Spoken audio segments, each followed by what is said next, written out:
Hi, I'm Sandra Rabinovitch, and I'm pleased to present this year's Canadian Jewish Literary Award in Fiction to Harriet Alida Lye. Her novel, Let It Destroy You, is her second novel. She's also published a memoir and a children's book, along with print journalism and other projects. What stood out for the jury in this book was its graceful, subtle writing style and its interest in moral questions.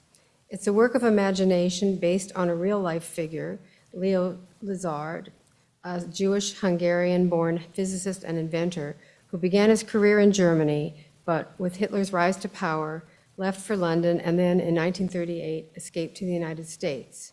Szilard himself was a complex man, concerned with the ethical issues relating to his role in the development of the atomic bomb. And the author creates a fictional scenario in which his work and values are put on trial literally.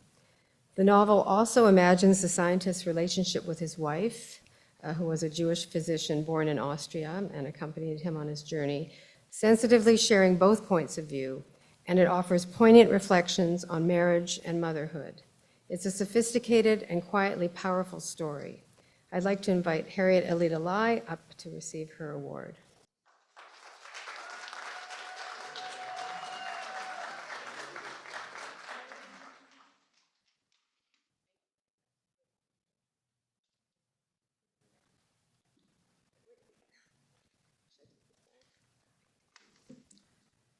Thank you very much. I'm going to give like a 1-minute speech and then a 4-minute reading. It is incredibly unlikely for a book to succeed in the world. I'm not sure if you know, but the odds are very much stacked against books. It is very hard for these little things to find their way and to find their readers. There are so many books, as I'm sure you know, and there are so many other things to do. So I would like to thank the very thoughtful and passionate team at the Canadian Jewish Literary Awards for shining a light on this book. It is a huge honor. And thank you hugely to my editor, Kelly Joseph, who's also here today, for helping me find my way as I wrote this book.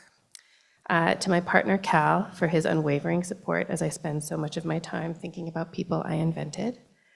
And I would also like to thank my kids who inspire and ground me. My 6-year-old wanted to come today, but then he decided it would be more fun to play at home with the babysitter and with his little sister. But yeah, my kids inspire and ground me and rewrote my life. I would also like to thank my very dear family and friends, especially those who are here today, my mom, my dad, Ingrid, Katie, and Sarah Jane. Thank you, and thanks to everyone for reading. The readers are what make the book exist. As Sandra said, this is a dual perspective novel from husband and wife in 2 first-person voices, and I will be reading from near the very beginning in the voice of August. I know that what you're interested in is the bomb, but I can't tell you about that without telling you about everything that came before. I may as well start at the beginning. My mother had a way of loving us that didn't get in the way.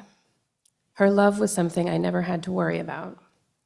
For all that I would give to bring her back, I am grateful she isn't here now to see what has become of me. I wouldn't be able to explain. My family's first home was an apartment in Pest. I was born shortly after the unification of the 3 parts of the city, but even then, it was still considered by most to be its own town. Pest, distinct from the bourgeois Buda. The city was beautiful, as if built piece by piece by a benevolent God showing off. But I'd say it's more impressive to know that it was made not by a higher power, but with human hands. My city was full of beauty for its own sake. Ornate sculptures on the rounded corners of buildings at the turn of a corner, carved stone, brightly painted trams running up and down the streets for as long as people were awake, which was, it seemed to me as a child, forever. Looking up, one's view of the sky was interrupted with tram lines, street lamps, smoke. I had such love for it, a childlike love that was part admiration and part fear. Fear because it was so much bigger than me, and I was afraid it would reject me. Down by the river, where I wasn't allowed to walk by myself, the chain bridge to Buda looked like stone giants standing knee-deep in the water, paths of metal running into their mouths. The oil lamps on the bridge glowed copper in the dusk. The fog absorbed the light as it rolled along the Danube, or Danube, I always forget how to pronounce that. My father designed bridges, but not that one, so I could appreciate it differently, with mystical reverence, rather than trying to comprehend the mathematics of it. I held my mother's hand and I felt the glow, as if I were just another lamp becoming illuminated. I haven't seen my city or my mother since I left. Sometimes my longing for both gives me an ache that feels like heartbreak, and it knocks me down like a wave. For my 10th birthday, my father gave me a chemistry set, and it set off something inside of me. I read the little bound book that came in the box until I had memorized its contents. There were 4 different types of chemical reactions. 4, only 4, a whole world, and only 4 possibilities. What a relief to be able to trust in science to hone the vast chaos of this world into a predictable, specific outcome. With science, I was given a new language to describe a world that I'd always felt at least slightly at odds with. Scientists bring the invisible out of the formless and into something tangible, some sort of visible structure. We make diagrams of atoms, electrons. We make equations for speed, gravity. The experience of learning this new language was not unlike falling in love, but it's impossible for me to tell you about the fear that goes along with this kind of love. The invisible is always the hardest to believe in. Artists render the invisible also. Think of a sculptor making bodies emerge from stone as if discovering something that has always been there, or a writer who turns feelings into words on paper that you can see and hold and recognize. For many years, long before I began working on the bomb, I had a very clear vision of what lay at the heart of the atom. I could see it from the very first time I learned of atoms. If I'd been a painter, I would have brushed black at the periphery, gradually lightening the canvas to a bright core, a heart of radiant greenish gold. This vision consumed me.